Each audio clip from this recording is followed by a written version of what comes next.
कि इतना बड़ा प्रभाव आएगा? क्योंकि सालों पर साल आप अनशन तो करते रहे हैं, 11 अनशन किए हैं, 86 से अनशन किए, लेकिन इतना प्रभाव देश भर में पड़ेगा कि आपको कभी लगा था ऐसा? ये तो प्रश्न मेरे सामने भी है कि ये कैसे हुआ, मुझे जो समझ में नहीं आ रहा कि मेरे जैसे एक फकीर आदमी मंदिर में रहता हूँ, ना धन ना दौलत ना सत्ता ना पैसा, कुछ नहीं, लेकिन देश की जनता क्यों खड़ी हो गई, ये प्रश्न मेरे सामने है। उसका जवाब मुझे भी नहीं मिल रहा है। लेकिन कोई भगवान की इच्छा है कि देश में कुछ अच्छा करना होगा, भगवान को निमित्त मुझे बनाया और जनता को खड़ा किया, ऐसे हुआ है। ये बात नहीं है कि पहली बार अन्ना दिल्ली आ गए, जंतर मंतर आ गए, यही वजह है कि देश भर में अगर आप वही आंदोलन मुंबई में करते या रालेगान सिटी में करते तो उतना आपको शायद प्रतिसाद या प्रभाव नहीं होता जितना आपको दिल्ली में आकर मिला। ये तो बिल्कुल सही है कि दिल्ली हमारी देश की राजधानी है और दिल्ली से मीडिया आज जो घर घर में ये आंदोलन पहुंच गया, उसके लिए महत्वपूर्ण कारण है मीडिया। लेकिन अन्ना, इस आंदोलन की आप सबसे बड़ी जीत क्या मानते हैं? सबसे बड़ी उपलब्धि क्या मानते हैं? इतना बड़ा आंदोलन आपने छेड़ा है, सबसे बड़ी जीत क्या है आपकी आज? सबसे बड़ी उपलब्धि मुझे ये महसूस हो रही है कि आज़ादी के 64 साल में इस देश का युवक, जो युवा शक्ति, युवक युवती हाथ में तिरंगा लेकर जो घोषणा देने लगी है, भारत माता की जय, वंदे मातरम, इंकलाब जिंदाबाद, ये बहुत बड़ी उपलब्धि है। मुझे तो ऐसा लगता है कि अभी भ्रष्टाचार मुक्त भारत निर्माण करने के लिए समय नहीं लगेगा, युवा शक्ति जग गई। नहीं, पर केवल नारों से तो कुछ होगा नहीं। केवल इंकलाब जिंदाबाद या वंदे मातरम कहने से भ्रष्टाचार नहीं मिटेगा। भ्रष्टाचार तभी मिटेगा जब आपकी जिंदगी में आप ऐसे व्यक्ति बनेंगे जो भ्रष्टाचार के खिलाफ लड़ेंगे। केवल अन्ना की टोपी पहन के आप भ्रष्टाचार नहीं लड़ सकते, ये बात तो आप मानते हैं? ये तो मैंने दिल्ली में भी बताया जी कि टोपी पर मैं अन्ना हजारे ये लिखकर अन्ना नहीं बनेगा। अन्ना बनने के लिए शुद्ध आचार, शुद्ध विचार, निष्कलंक जीवन, जीवन में त्याग, अपमान पीने की शक्ति और दिया के मुताबिक जलने की तैयारी रखने पड़ेगी, तब अन्ना बन जाएगा। अन्ना जी, ये बताइए, आपका आंदोलन था जन लोकपाल के खिलाफ। अब ये जो पूरा प्रावधान है, बिल है, वो चला गया है स्टैंडिंग कमेटी के सामने। अगर स्टैंडिंग कमेटी अन्ना हजारे की बात नहीं माने तो क्या आप फिर आंदोलन करेंगे? बिल्कुल आंदोलन तो करेंगे, लेकिन संसद के विरोध में नहीं। स्टैंडिंग कमेटी में जिन लोगों ने उसको विरोध किया वो हम देखेंगे, और जिन लोगों ने विरोध किया है ऐसे लोगों के घर के सामने भजन शुरू कर देंगे। भजन शुरू करेंगे? भजन शुरू। पार्लियामेंट मेंबर इतना अच्छा बिल, देश को संवारने वाला बिल, उसको विरोध करते हैं, उसके घर के सामने भजन शुरू कर देंगे। और जब इलेक्शन आएगा तो मैं खुद जाऊंगा उसके मतदार संघ में कि ऐसे लोगों को वोटिंग मत करो। तो ये कहीं ना कहीं राजनीति नहीं है? क्या आप एक तरह से राजनीति में नहीं जा रहे जब आप कह रहे हैं कि मैं उनके कॉन्स्टिट्यूंसी में जाकर उनके खिलाफ लड़ूंगा? क्या अन्ना धीरे धीरे राजनीति की तरफ नहीं बढ़ रहे हैं? बिल्कुल नहीं, इसमें राजनीति का कोई प्रश्न नहीं है। इसमें है देश को संवारना है हमें। भ्रष्टाचार से हमारा देश इतना बदनाम हो गया, भ्रष्टाचार से हमारे देश पर हिमालय जैसे पहाड़ी बन गई कर्जा की, भ्रष्टाचार से इस देश का सामान्य नागरिक को जीना मुश्किल हो रहा है। इसके लिए हम ये प्रयास कर रहे हैं, राजनीति का इसमें सवाल नहीं। लेकिन अन्ना, कहीं ना कहीं आपके विरोधी ये कहेंगे कि अगर अन्ना ये कहने लगे कि जन लोकपाल बिल जो हमारी टीम अन्ना ने किया है वही सही है, बाकी जो प्रावधान आप लाते हैं वो गलत है, उस पर हम विचार भी नहीं करेंगे, हम तो घेराव करेंगे आपका, ये कहीं ना कहीं ब्लैकमेल नहीं है आपका कि या मेरी बात मानो या मैं घेराव करूंगा या अनशन करूंगा? ऐसा नहीं। हमारे बिल में जो है, हम ये नहीं चाहते कि हमारा जो बिल है ऐसे के वैसे आना चाहिए। हो सकता है उसमें 1, 2, 3 बातें कमी रह सकती है, लेकिन समाज के भलाई के लिए, देश के भलाई के लिए जो बातें होनी चाहिए ऐसे बिल आना चाहिए। जो निकम्मा बिल है ऐसे लाकर हम क्या करेंगे उसको?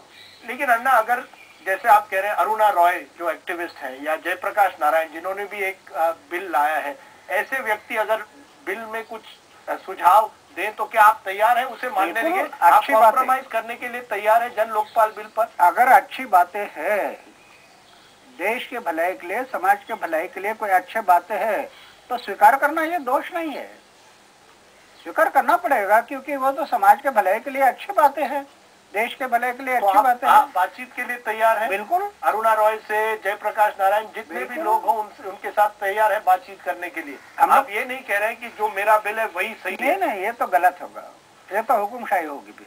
तो ये हुकुमशाही नहीं है, दादागिरी नहीं है? नहीं है, ये तो हम हमारे जीवन में हम सिर्फ पूरी लाइफ समाज और देश के लिए अर्पित किया, इसलिए हमारे सामने प्रश्न है समाज और देश का। ये दादागिरी राजनीति उसमें कुछ नहीं है। अन्ना ये बताइए, आप कहते हैं कि आप राजनीति की तरफ नहीं जा रहे हैं, आप राजनीतिक मोड़ या आंदोलन नहीं लेगा, लेकिन कहीं ना कहीं जब अगले साल चुनाव आएंगे उत्तर प्रदेश में, उत्तराखंड में, पंजाब में, क्या आप जाएंगे ऐसे राज्यों में और कहेंगे कि ऐसे लोगों को वोट मत दो जो भ्रष्ट है? क्या कहीं ना कहीं आप ये भ्रष्टाचार आंदोलन चुनाव से भी जोड़ेंगे? अब बिल्कुल। विधानसभा और लोकसभा लोकशाही के पवित्र मंदिर है, ऐसे पवित्र मंदिर में पवित्र लोग जाने चाहिए। अगर अपवित्र लोग गए तो लोकशाही के लिए खतरा है।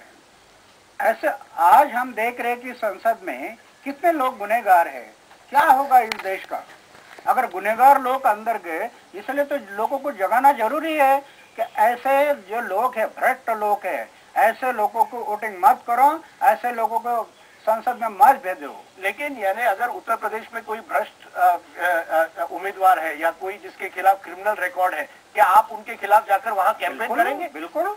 तो ये राजनीति नहीं हुई? क्या राजनीति हुई? अगर लोग ऐसे नाजायज लोग को चुन कर देते हैं और असेंबली में ऐसे लोग जाकर हमारे देश को खतरा पैदा कर देते हैं, तो ये हमारा कर्तव्य है लोगों को जगाना। तो ये लोगों को जगाने की एक तरह से मुहिम है अन्ना। लेकिन ये बताइए, क्या आपको नहीं लगता कोई ना कोई दल इसका फायदा भी उठा सकता है? नितिन गडकरी ने कहा कि हम अन्ना अगर हमें नेतृत्व करे तो हम उनके साथ चलने के लिए तैयार है। बीजेपी के जो नेता नितिन गडकरी है, अब लालकृष्ण आडवाणी भी यात्रा पर जा रहे हैं। कहीं ना कहीं वो, आपको नहीं लगता कि राजनीति की तरफ आपको जो राजनीतिक दल है वो आपका फायदा उठाना चाहते हैं? वो तो होगा। मेरे लाइफ में कई बार ऐसे हुआ। कांग्रेस के टाइम पर मैं आंदोलन किया तो शिवसेना जीबीसी के लोग मेरे साथ इर्द गिर्द घूम रहे थे। वो सरकार चले गई, इनकी सरकार आ गई, उन्होंने ग्रेजुएशन किया, इन्होंने डॉक्टरेट पाई, तो फिर से आंदोलन। तो ये ऐसे होगा। तो किसी भी पार्टी से आप जुड़ेंगे नहीं, किसी भी यात्रा, किसी भी राजनीतिक यात्रा से आप जुड़ेंगे नहीं? न आडवाणी जी की यात्रा या किसी भी नेता की यात्रा से आप नहीं जुड़ेंगे? मेरा ये सवाल है, अगर बीजेपी के नेता कहते हैं कि हम अन्ना को सपोर्ट करेंगे, तो पहले अपने अपने राज्यों में लोक आयुक्त बिल लाओ ना, क्या हर्ज है? पहले लोक आयुक्त बिल लाओ, जनता के फायदे की बातें करो और फिर सपोर्ट करो। अगर वो नहीं करते और फिर बाहर से सिर्फ शब्दों से हम सपोर्ट करेंगे, ये तो बात बराबर नहीं। तो कोई आपकी साठगांठ बीजेपी के साथ नहीं हो सकती कांग्रेस के खिलाफ? क्योंकि कुछ लोग समझते हैं ये पूरा आंदोलन एक तरह से कांग्रेस विरोधी हो गया, क्योंकि कांग्रेस की सरकार है, दिल्ली में कांग्रेस की सरकार है, इसलिए लोग समझते हैं अन्ना जो है वो एक मोहरे की तरह इस्तेमाल हो रहे हैं कांग्रेस के खिलाफ, बीजेपी के साथ साठगांठ हो रहे हैं। आज आप साफ कह रहे हैं इसका कोई सवाल ही नहीं उठता है? बिल्कुल नहीं, इसके लिए कोई सवाल नहीं उठेगा। और ऐसे लगता है लोगों को, कांग्रेस वालों को अगर ऐसे लगता है तो आप सीधे रास्ते से क्यों नहीं बर्ताव करते, ऐसे झूठे क्यों बर्ताव करते हैं? ये आंदोलन में पहले से झूठ बोलना शुरू कर दिया, ज्वाइंट कमेटी से लेकर मुझे जेल में डाला, क्या था? ये साजिश था झूठ बोलने की। कौन था इस साजिश के पीछे? क्या आपको लगता है कोई कांग्रेस के कोई मंत्री इसके पीछे थे? आपने चिदम्बरम जी की बात पहले की थी, किसी एक प्रधानमंत्री पर आप शक करते हैं? किस पर करते हैं? क्या आपको लगता है प्रधानमंत्री को इन लोगों ने गुमराह किया? मुझे तो अभी नजदीक से देखने के बाद पता चल रहा कि मनमोहन सिंह एक प्रधानमंत्री नहीं, ऐसे कई लोग अपने आप को प्रधानमंत्री मान रहे हैं, इसलिए गड़बड़ हो रही है। इन्होंने गुमराह किया? आपको लगता है कांग्रेस ने प्रधानमंत्री को भी गुमराह किया? कांग्रेस के मंत्रियों ने, जब आपको अरेस्ट किया गया? कौन मानता है प्रधानमंत्री का? उस पर पूरे रिमोट कंट्रोल है कई लोगों का, किसका है? कुछ करने नहीं देते।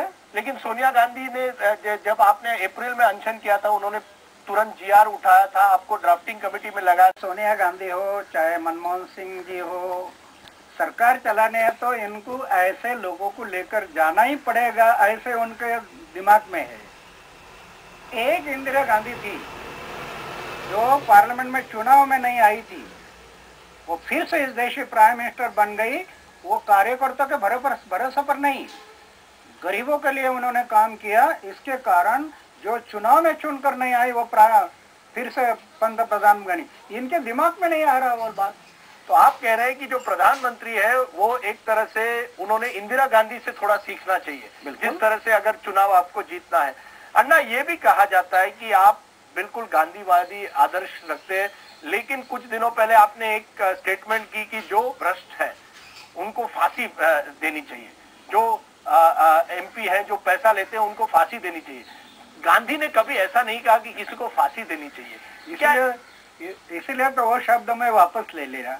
हमारे लोग विवेक फांसी, गांधी जी के तत्व में फांसी नहीं बैठती, इसलिए मैं वो शब्द वापस लिया और जन्म ठेप रखा। फिर तो आपको लगता है ये कि क्या करना चाहिए फिर? ऐसे फांसी तो नहीं होनी चाहिए ऐसे व्यक्तियों को? जन्म ठेप की सजा होनी चाहिए, ज्यादा से ज्यादा आजीवन कारावास। आजीवन कारावास होना चाहिए ऐसे व्यक्तियों को जो जो जो जो आजीवन कारावास, और जितना करप्शन किया है वो पैसा वसूलात करना। अन्ना, ये बताइए, टीम अन्ना के खिलाफ एक तरह से सरकार का रवैया भी जिस तरह से बढ़ रहा है, ब्रीच ऑफ प्रिविलेज नोटिस मिलते हैं, इनकम टैक्स के नोटिस मिलते हैं, क्या आपको लगता है कि जो किरण बेदी और अरविंद केजरीवाल, प्रशांत भूषण के खिलाफ ब्रीच ऑफ प्रिविलेज नोटिस हुए वो सही है? क्या आपको लगता है कि जो उन्होंने कहा नेताओं के खिलाफ, क्या आप उनका समर्थन करते हैं? क्या इस तरह की भाषा का प्रयोग सही है? मैंने बताया कि आज की जो नीति है ना, ये कांग्रेस वालों की आज जो विरोध की शुरू से विरोध कर रहे हैं, ये नीयत साफ नहीं है।